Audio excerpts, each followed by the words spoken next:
ವೀಕ್ಷಕರೇ, ನಮ್ಮ ಟಿವಿ ಅರ್ಪಿಸುವ ನಮ್ಮ ಸವಿರುಚಿ ಕಾರ್ಯಕ್ರಮಕ್ಕೆ ನಿಮಗೆಲ್ಲರಿಗೂ ಪ್ರೀತಿಯ ಸ್ವಾಗತ. ಇದು ಅಡುಗೆ ಮನೆ ನಮ್ಮದು, ಹೊಸ ರುಚಿ ನಿಮ್ಮದು. ಸೊ ಇವತ್ತಿನ ಈ ಸಂಚಿಕೆಯಲ್ಲಿ ಶ್ರೀಮತಿ ಸಾವಿತ್ರಿ ಹೆಗಡೆ ಅವರು ನಮಗೆ ರುಚಿಕರವಾದಂಥ ಅಡುಗೆಗಳನ್ನು ಹೇಳ್ಕೊಡ್ತಾರೆ. ಇವರ ಅಡುಗೆ ಅಂತೂ ಚಟ್ಪಟ್ಟಾಗಿ ತಯಾರಾಗುತ್ತೆ, ಟೇಸ್ಟ್ ಮಾತ್ರ A1. ನೋಡೋಣ ಇವತ್ತು ಯಾವ ಅಡುಗೆಯನ್ನು ನಮಗೆ ಹೇಳ್ಕೊಡ್ತಾ ಇದ್ದಾರೆ ಅಂತ ಹೇಳಿ. ಬನ್ನಿ. ನಮಸ್ತೆ ಮೇಡಮ್. ನಮಸ್ತೆ. ಕಾರ್ಯಕ್ರಮಕ್ಕೆ ಸ್ವಾಗತ ತಮಗೆ. ಧನ್ಯವಾದಗಳು. ಒಳ್ಳೆ ಮಧುರವಾದ ಕಂಠದ ಜೊತೆಗೆ ಒಳ್ಳೆ ಕೈರುಚಿ ನಿಮ್ದು. ಸೊ ಸಂಗೀತ ಟೀಚರ್, ಅದ್ರ ಜೊತೆಗೆ ಅಡುಗೆ ಭಟ್ರು ಕೂಡ ಆಗ್ಬೋದು. ಆಗ್ಬೋದಲ್ವಾ? ಆಗ್ಬೋದು. ಹೇಳಿದ್ರಲ್ಲ. ಸೊ ಒಳ್ಳೆ ಅಡುಗೆ, ಒಳ್ಳೆ ಕೈರುಚಿ ನಿಮ್ದು. ಅದರಲ್ಲೂ ಕೂಡ ಇನ್ಸ್ಟಂಟ್ ಒಂದು ಕುಕಿಂಗ್ ಅಂತ ಹೇಳ್ಬೋದು. ಸೊ ನಾನಂತೂ ಫಿದಾ ಅದರಲ್ಲಿ. ಮಾಡ್ಬೇಕಲ್ವಾ, ಬೇಗ ಆಗ್ಬೇಕಲ್ವಾ? ಖಂಡಿತ ಬೇಗನೂ ಆಗ್ಬೇಕು, ಬೇಗ ಆಗ್ಬೇಕು ಅಂತ ಹೇಳಿ ರುಚಿ ಕೂಡ ಅದು ತಪ್ಪಬಾರ್ದು. ಸೊ ಇವತ್ತು ಯಾವ ಅಡುಗೆಯನ್ನ ನಮ್ಗೆ ಹೇಳ್ಕೊಡ್ತಿದ್ದೀರಿ? ಇವತ್ತು ಹಬ್ಬ ಎಲ್ಲ ಆಯ್ತಲ್ವಾ, ಗಣೇಶನಿಗೆ ಇಷ್ಟವಾದ ಒಂದು ಅಂಬಾಡೆ ಮಾಡ್ತೇನೆ. ಮತ್ತೆ ಪಾಕ ಇಲ್ಲ, ಏನಿಲ್ಲದೆ ಒಂದು ರುಚಿಯಾದ ಹೆಲ್ದಿಯಾದ ಒಂದು ಉಂಡೆ ಮಾಡಿ ತೋರಿಸ್ತೇನೆ. ಓಕೆ. ಸೊ ಹಬ್ಬಗಳು ಇನ್ನು ಸಾಲಲ್ಲಿ ಇದೆಲ್ಲ. ಹೌದು, ಹಬ್ಬ 5 ದಿನ ಗಣೇಶನ ಕುರ್ಸಲ್ಲೆಲ್ಲ ಇದ್ದೇ ಇದೆ. ಉಂಡೆ ಮಾಡಿದ್ದೆ ಹಬ್ಬಕ್ಕೆ, ನಿಮಗೆ ಕರೀಲಿಲ್ಲ, ಕೊಡ್ಬೇಕಲ್ವಾ, ಅದಕ್ಕೆ ಇವತ್ತು ಅದನ್ನೇ ಮಾಡೋಣ. ಓಕೆ. ಸೊ ಒಂದು ಅಂಬೊಡೆ, ಇನ್ನೊಂದು ಉಂಡೆ, ಶೇಂಗಾ ಮತ್ತು ಎಳ್ಳು ಹಾಕಿ ಹೆಲ್ದಿದೊಂದು ಉಂಡೆ. ಓಕೆ. ಕಿಚನ್ಗೆ ಹೋಗೋಣ. ಆಯ್ತು, ಬನ್ನಿ. Yes madam. ಸೊ ಫಸ್ಟ್ ಈಗ ನಮಗೆ ಅಂಬೊಡೆಯ ಅಥವಾ ಇನ್ನೊಂದು ಏನು ಹೇಳಿದ್ರಿ? ಉಂಡೆ. ಉಂಡೆ. ಈಗ ಕಾಣ್ತಾ ಇದೆ, ಹಾಗಾಗಿ ಅಂಬೊಡೆ. ಮಳೆ ಬರ್ತಾ ಇದೆಯಲ್ಲ, ಬಿಸಿ ಬಿಸಿ ಊಟಕ್ಕೆ ಬೇಕಾದ್ರೆ ನಂಚ್ಕೊಳ್ಬಹುದು, ಹಾಗೆ ಟೀ ಮಾಡುವಾಗ ತಿನ್ಬಹುದು. ಅದಕ್ಕೆ ನಾನು ಈಗ ಉದ್ದಿನ ಬೇಳೆ ಒಂದು ಅರ್ಧ ಕಪ್ ನೆನೆಸಿದ್ದೇನೆ, ಹೆಸರು ಬೇಳೆ ನೆನೆಸಿದ್ದೇನೆ, ಕಡಲೆಬೇಳೆ ಇದು 3 ನೆನೆಸಿದ್ದೇನೆ, ಇದು ಬೇವಿನ ಸೊಪ್ಪು, ಹಳದಿ, ಇಂಗು, ಗಟ್ಟಿ ಇಂಗು ತಗೊಂಡಿದ್ದೇನೆ, ಜೀರಿಗೆ, ಉಪ್ಪು, ಶುಂಠಿ ಮತ್ತು ಕೊತ್ತಂಬರಿ ಸೊಪ್ಪು, ಒಣಮೆಣಸು, ಹಸಿಮೆಣಸು 2 ತಗೊಂಡಿದ್ದೇನೆ. 2 ಬೇಕು ಅಂದರೆ ಚೆನ್ನಾಗಿ ಕಲರ್ ಇದಕ್ಕೆ, ಇದು ಖಾರಕ್ಕೂ ಬೇಕು ಇದು. ಸೊ ಇನ್ನು ಹಾಗಾದ್ರೆ ಗ್ರೈಂಡ್ ಮಾಡಬೇಕು ಅಂತ ನನಗೆ ಗೊತ್ತು, ಬೇಸಿಕ್ ಅಡುಗೆನೂ ಗೊತ್ತಿದೆ. ನಿಮಗೆಲ್ಲ ಗೊತ್ತಿದೆ ಬಿಡಿ. ಮೊದಲಿಗೆ ಹಸಿಮೆಣಸಿನಕಾಯಿ, ತುಂಬ ನಿಮಗೆ ಖಾರ ಬೇಕಿದ್ರೆ ಜಾಸ್ತಿ ಹಾಕೊಳ್ಬೋದು. ನಾನು ಇಷ್ಟೇ ಹಸಿಮೆಣಸು ಮತ್ತು ಒಣಮೆಣಸು ಎರಡು ಹಾಕಿದ್ದೆ. ಹೌದು, ಒಣಮೆಣಸು ಒಂದೇ, ಹಸಿಮೆಣಸಿನಕಾಯಿ 4 ಹಾಕಿದ್ದೀನಿ, ಬೇವಿನ ಸೊಪ್ಪು ಹಾಕಿದ್ದೀನಿ, ಇಷ್ಟು ಇರಲಿ, ಅದೇನು ಪರಿಮಳ. ಕೊತ್ತಂಬರಿ ಸೊಪ್ಪು ಹಾಕಿದ್ದೀನಿ. ನೆಕ್ಸ್ಟು ಶುಂಠಿ ಒಂದು, ಇದು ಜೀರ್ಣಕ್ಕೆ ಒಳ್ಳೆಯದಲ್ಲ, ಅದಕ್ಕೆ ಶುಂಠಿ ಇಷ್ಟು ಹಾಕ್ತೇನೆ. ಓಕೆ. 1 ಇಂಚಿಗಿಂತ ಒಂದು ಅರ್ಧ ಇಂಚು ಸಾಕು. ಜಾಸ್ತಿ ಇಲ್ಲ. ಮತ್ತು ಜೀರಿಗೆ ಸಹ ಇರಲಿ ಅಲ್ವಾ. ಜೀರಿಗೆ ಬೇಕಾಗುತ್ತಲ್ವಾ? ಹೌದು. ಅದೊಂದು ಟೇಸ್ಟ್ನು, ಫ್ಲೇವರ್ ಆ್ಯಂಡ್ ಈ ಎಲ್ಲ ಬೇಳೆಕಾಳುಗಳ ಬೇಕು. ಹೌದು, ಅದಕ್ಕೆ ಒಂದು ಅರ್ಧಕ್ಕಿಂತ ಜಾಸ್ತಿ ಹಾಕಿದ್ದೇನೆ. ಇದು ಗಟ್ಟಿ ಹಿಂಗು, ಪುಡಿ ಹಿಂಗಲ್ಲ, ಇದು ಕೂಡ ಫ್ಲೇವರಿಗೂ ಆಯಿತು, ಟೇಸ್ಟಿಗೂ ಆಯಿತು ಅಂತ. ಗಟ್ಟಿ ಹಿಂಗೆ ಹಾಕುವಾಗ ಸ್ವಲ್ಪ ಕಮ್ಮಿ ಹಾಕ್ಕೊಳ್ಬೇಕು ಅಲ್ಲ, ಅದು ಸ್ಟ್ರಾಂಗ್ ಇರುತ್ತಲ್ವ, ಅದಕ್ಕೆ. ಮತ್ತು ಈಗ ಇದಿಷ್ಟು ಹಳದಿ ಪುಡಿಯನ್ನು ಹಾಕೋಣ, ಅದು ಕೂಡ ಒಳ್ಳೆಯದೇ. ಈಗ ಇದೆಲ್ಲ ಇದು ಒಂದು ಬಾರಿ ಫಸ್ಟ್ ಗ್ರೈಂಡ್ ಮಾಡ್ಕೊಳ್ಳಿ. ಆ ಪೀಸೆಲ್ಲ ಮತ್ತೆ ಬಾಯಿಗೆ ಬರುತ್ತಲ್ಲ, ಅದಕ್ಕೆ ಅದೊಂದು ಬಾರಿ ಮಾಡೋಣ.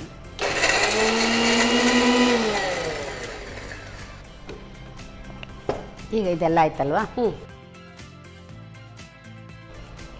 ಉದ್ದಿನಬೇಳೆ ಪರಿಮಳ ಬರ್ತಾ ಇದೆ ಅಲ್ವಾ. ಶುಂಠಿ, ಹಸಿಮೆಣಸಿನಕಾಯಿ ಎಲ್ಲ. ಇದು ಕಡಲೆಬೇಳೆ. ಇಷ್ಟಕ್ಕೆ ಇದು ಒಂದೊಂದು ಬೌಲಿಗೆ ಇಷ್ಟು ಸಾಕು. ನೀವು ಜಾಸ್ತಿ ಕ್ವಾಂಟಿಟಿ ಮಾಡೋದಾದರೆ ಇನ್ನೂ ಜಾಸ್ತಿ ಹಾಕ್ಬೋದು.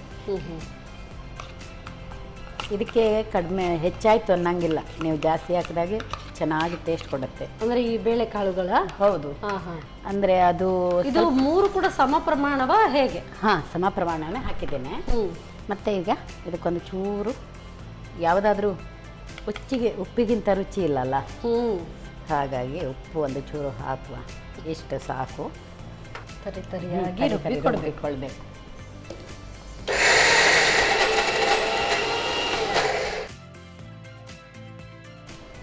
ಆಗಿದೆ ಬಹುಶಃ ನೋಡಿ. ಚೆನ್ನಾಗಾಗಿದೆ ನೋಡಿ, ಎಲ್ಲ ಮಿಕ್ಸ್ ಆಗಿದೆ. ಈಗ ಒಂದು ಈ ಬೌಲಿಗೆ ಹಾಕೋಣ.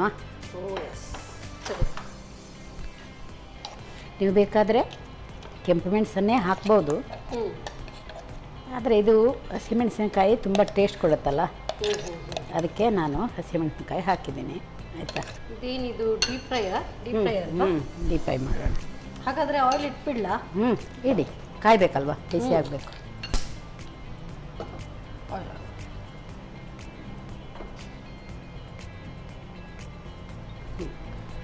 ಅದು ಕಾಯುವರೆಗೆ ಮಿಕ್ಸ್ ಮಾಡೋಣಲ್ಲ. ನಾವು ಹಳ್ಳಿಯಲ್ಲಿ ಮಾಡೋದಲ್ಲ, ಬಾಳೆ ಎಲೆ ಎಲ್ಲ ಇಲ್ಲಿ ಇಟ್ಟು ಅದಲ್ಲೆಲ್ಲ ಇದು ಮಾಡಿ ತಟ್ಟಿ ರೆಡಿ ಮಾಡಿ ಇಟ್ಕೊಳ್ತೀರಾ? ಇಟ್ಕೊಂಡ್ಬಿಡ್ತೇವೆ. ರೆಡಿ ಮಾಡ್ತೀರಾ ಹೇಗೆ? ಇಲ್ಲ, ಈಗ ಬಾಳೆ ಎಲೆ ಏನು ತಂದಿಲ್ಲಲ್ಲ, ಹೀಗೆ ರೆಡಿ ಮಾಡಿ ಇಟ್ಕೊಂಡು ಮಾಡ್ಬೋದು, ಕೈಯಲ್ಲೇ ಮಾಡ್ಬೋದು, ಏನು ತೊಂದರೆ ಇಲ್ಲ. ಸೊ ಮಧ್ಯಾಹ್ನದ ಊಟಕ್ಕೆಲ್ಲ ಇದು ಸೂಪರ್ ಆಗಿರುತ್ತೆ. ಹೌದು, ಸಂಜೆಗೂ ಆಗುತ್ತೆ, ಸಂಜೆಗೆ ಟೀ ಟೈಮ್ಗೆ. ಬಟ್ ಊಟದ ಜೊತೆಗೆ ಅನ್ನ ಸಾರು ಇದೊಂದು ಸೈಡ್ ಈ ತರ ತರ. ಹೌದು ಹೌದು ಹೌದು. ಮತ್ತೆ ಯಾರಾದ್ರೂ ದಿಢೀರ್ ಬಂದ್ರೆ ಏನೋ ಮಾಡ್ಬಿಡೋಣ ಅಂತ ಪಟ್ ಅಂತ ಮಾಡ್ಬಿಡ್ಬೋದು. ಉದ್ದಿನ ಬೇಳೆ ನೆನೆಯೋಕ್ಕೂ ಜಾಸ್ತಿ ಬೇಡ, ಕಡಲೆಬೇಳೆ ನೆನೆಯೋಕ್ಕೂ. ಕಡಲೆಬೇಳೆ ನೆನ್ಸಕ್ಕೆ ಬೇಡವಾ ಟೈಮ್? ಇಲ್ಲ, 5 ನಿಮಿಷದಲ್ಲೆಲ್ಲ ನೆನೆಯುತ್ತೆ. ಹೆಸರು ಬೇಳೆಗಂತೂ ನೀರು ಹಾಕಿ ಈಚೆ ತೆಗೆಯುವಾಗ ಆಗ್ಬಿಡ್ತದೆ. ಹೆಸರು ಬೇಳೆ, ಉದ್ದಿನ ಬೇಳೆ, ಎಸ್ ಫೈನ್. ಹೌದು, ಕಡಲೆಬೇಳೆ ಸ್ವಲ್ಪ ಇದಾಗಬೇಕಲ್ವಾ? ಇಲ್ಲ ಇಲ್ಲ, ಬೇಗನೆ ಆಗುತ್ತೆ. ನೀವು ಮಾಡಿ ನೋಡಿ, ಆಗುತ್ತೆ, ಬೇಗ ಮಾಡ್ಬಿಡ್ಬೋದು. ಅವ್ರು ಮಾತಾಡ್ತಿದ್ದಂಗೆ ನಾವಿಲ್ಲಿ ಮಾಡ್ಬೋದು. ಏನು ಬಂದ್ರು ಅಂತ ಹೇಳಿದ್ರೆ ಹೋಗಿ ಬೇಗ ನೆನೆಸ್ಬಿಟ್ಟು ಚೆನ್ನಾಗಿದೆಯಾ ಕಾಫಿ ಆತಿ ಅಂತೆಲ್ಲ ಆಗಿ ಅವ್ರು ಫ್ರೆಶ್ ಅಪ್ ಆಗುವವರೆಗೆ ನಾವಿಲ್ಲಿ ಒಂದು ವಡೆ ಮಾಡ್ಬೇಕು. ಸೊ ಇದು ಎಣ್ಣೆ ಕೂಡ ಕಾದಿದೆ ಅಂತ ಅನ್ಸುತ್ತೆ. ಹಾಕೊಳ್ಳೋಣ ಕೆಲಸ ನನಗೆ. ಹೌದಾ, ಮಾಡ್ತೀರಾ? ಓಕೆ. ನಾನಿಲ್ಲಿ ಬಾಳೆ ಎಲೆ ಏನು ತಂದಿಲ್ಲ, ಅದಕ್ಕೆ ನನ್ನ ಕೈಯೇ ಬಾಳೆ ಎಲೆ ಅಂದ್ಕೊಳ್ಳಿ, ಅದರಲ್ಲಿಯೇ ಮಾಡ್ತೀನಿ. ಆಯ್ತಾ? ಕೈ ರುಚಿ. ಕೈ ರುಚಿ ಅಲ್ವಾ ಇದು? ಸವಿ ರುಚಿ ಬಿಟ್ಟು ಕೈ ರುಚಿ, ಹಾಗಾಗಿ ಮಾಡ್ತೇನೆ. ನಿಮಗೆ ಎಷ್ಟು ದೊಡ್ಡಕ್ಕೆ ಬೇಕು, ದೊಡ್ಡ ಬೇಕಾದರೆ ದೊಡ್ಡ ಮಾಡ್ಕೊಳ್ಳಿ, ಸಣ್ಣ ಬೇಕಾದರೆ ಸಣ್ಣ ಮಾಡ್ಕೊಳ್ಳಿ. ನಾನು ಇಷ್ಟು ದೊಡ್ಡ ಮಾಡ್ತಿದ್ದೇನೆ. ಅದರಲ್ಲಿ ಇದು ಕಡಲೆಬೇಳೆ ಸ್ವಲ್ಪ ಹಾಗಾಗಿ ಉಳ್ಕೊಂಡ್ರು ಚೆನ್ನ ಅಲ್ವಾ? ಚೆನ್ನಾಗೇ ಇರುತ್ತೆ, ಮಧ್ಯದಲ್ಲಿ ಕುಟುಂಬ ಅಂತ ಸಿಗುತ್ತೆ ನೋಡಿ. ಇದು ಕಾದಿದೆ ನೋಡಿ. ಬಾಳೆ ಎಲೆ ಬೇಕಂತ ಏನಿಲ್ಲ. ಇದಕ್ಕಿಂತ ನೀವು ಬೇಕಾದ್ರೆ ಬೇರೆ ಬೇರೆ ಬೇಳೆ, ಶೇಂಗಾ ಅದು ಇದು ತುಂಡು ಹಾಕ್ಬೋದು. ಯಾವ್ದು ಬೇಕಾದ್ರೂ ಹಾಕೊಳ್ಳಿ, ಜಗಿಬೋದಲ್ವಾ? ನಾನು ಇಷ್ಟೇ ಹಾಕಿದ್ದೇನೆ. ಅಷ್ಟೇ ಹಾಕಿನೇ ಅಷ್ಟೊಳ್ಳೆ ಘಮ ಬರ್ತಾ ಇತ್ತು. ಇನ್ನು ಅದೆಲ್ಲ ಎಕ್ಸ್ಟ್ರಾ ಆಡೆಡ್ ಎಲ್ಲ ಹಾಕಿದ್ರೆ ಇನ್ನೂ ಹೇಗೆ ಘಮ ಬರ್ತದೆ? ಹಬ್ಬದ ಪರಿಮಳ ಬರೋದು ಬೇಡ, ಅದಕ್ಕೆ ಹಬ್ಬ ಅಂತ ಹೇಳಿದ್ದೀನಲ್ಲ. ನಿಮ್ಮನ್ನು ಕರೀಲಿಲ್ಲ, ಅದಕ್ಕೆ ಇಲ್ಲೇ ಮಾಡಿಕೊಡೋಣ ಅಂತ. ಓ, ಅದಕ್ಕೆ ಇಲ್ಲೇ ಬಂದು ಮಾಡ್ಕೊಡ್ತಾ ಇದ್ದೀರಿ? ಹೌದು, ನೀವು ಬಂದಿಲ್ಲಲ್ಲ, ಅದಕ್ಕೆ. ಇಷ್ಟೇ. ಬೇಕಾದರೆ ಇನ್ನೂ ತೆಳ್ಳಗೆ ತಟ್ಕೊಳ್ಳಿ, ದಪ್ಪಕ್ಕೆ ಬೇಕಾದರೂ ಇಟ್ಕೊಳ್ಳಿ. ಒಬ್ಬೊಬ್ಬರು ಹೀಗೆ ಹಾಕ್ತಾರೆ. ಕನ್ಸಿಸ್ಟೆನ್ಸಿ ಹೀಗೇನೆ ಬರಬೇಕು. ಹೌದು, ಹೀಗೇನೆ ಬರಬೇಕು. ನೀವು ಹೀಗೆ ಬೇಕಾದರೂ ಹಾಕಿ, ಹೀಗೆ ತಟ್ಟಿ ಬೇಕಾದರೂ ಹಾಕಿದ್ರೆ ಸ್ವಲ್ಪ ಬೇಗ ಬೇಯುತ್ತೆ. ಬೇಯುತ್ತೆ, ಮತ್ತೆ ಒಂದು ಚಂದ ಕಾಣುತ್ತಲ್ಲ, ನೋಡೋದಕ್ಕೂ ಚೆನ್ನಾಗಿ ಕಾಣಬೇಕಲ್ಲ. ಹೌದು, ಎಲ್ಲ ಈಗ ಚಂದದ ಮೇಲೆ ಏನು ನಿಂತಿದೆಯಲ್ಲ ನೋಡಿ ಹೇಗೆ ಉಬ್ಬಿ ಬರ್ತಾ ಇದೆ ಅಲ್ವಾ? ಹೌದು. ಹಬ್ಬಗಳೆಲ್ಲ ತುಂಬ ಮಾಡಬೇಕಲ್ವಾ ಊರಲ್ಲೆಲ್ಲ. ಗಣೇಶ ಕೂರಿಸ್ತಾರೆ ಕೆಲವೊಂದು ಕಡೆ. ಗಣೇಶ ಇರಲೇಬೇಡಿ, ನಮ್ಮ ಆಚೆ ಎಲ್ಲ ಮಾಡುವಾಗ 60 ಬಗೆ ಮಾಡ್ತಾರೆ. ಗಣೇಶನಿಗೆ 60. ಒಬ್ಬ 60 ಬಗೆ. ಕೆಲವೊಂದು ಕಡೆ 21 ಮಾಡ್ತಾರೆ, ಕೆಲವೊಂದು ಕಡೆ ಅಂಬೊಡೆ ಮಾಡ್ತಾರೆ, ವಡೆ ಏನೇನೋ ತುಂಬ ತಂಬಳಿ ಮಾಡ್ತಾರೆ, ಚಟ್ನಿ ಮಾಡ್ತಾರೆ, ಮತ್ತು ಪಾಯಸ ಮಾಡ್ತಾರೆ, ಹಲ್ವಾಗಳು, ಪಂಚಕಜ್ಜಾಯ, ಚಕ್ಕುಲಿ, ವಡೆ ಅಂತ ಮಾಡ್ತೇವೆ, ಅಕ್ಕಿ ವಡೆ, ತೂತ್ ವಡೆ ಅಂತ. ನೀವೇನು ಹೇಳ್ತೀರೋ ನಂಗೆ ಗೊತ್ತಿಲ್ಲ. ಇದು ತೀರಾ ಕೆಂಪಾಗಬೇಕು ಅಂತ ಏನಿಲ್ವಾ? ಅಲ್ಲ, ಇದು ಹಸಿಮೆಣಸಿನಕಾಯಿ ಹಾಕಿದ್ದಕ್ಕೆ ತೀರಾ ಕೆಂಪಾಗಲ್ಲ, ಕೆಂಪು ಬರಲ್ಲ. ನೀವು ಮೆಣಸಿನಕಾಯಿ ಕೆಂಪು ಮೆಣಸು ಹಾಕಿದರೆ ಕಲರ್ ಚೆಂದ ಬರುತ್ತೆ. ಆದರೂ ಇದು ತುಂಬ ವೈಟ್ ಇರಬಾರ್ದು, ಒಳಗೆ ಬೇಯಲ್ಲ. ಅದಕ್ಕೆ ಈಗ ಹಬ್ಬದ ಪರಿಮಳ ಬಂತಲ್ಲ, ಪರಿಮಳ ಬರ್ತಾ ಇದೆ, ಹಸಿವು ಕೂಡ ಜಾಸ್ತಿ ಆಗ್ತಾ ಇದೆ.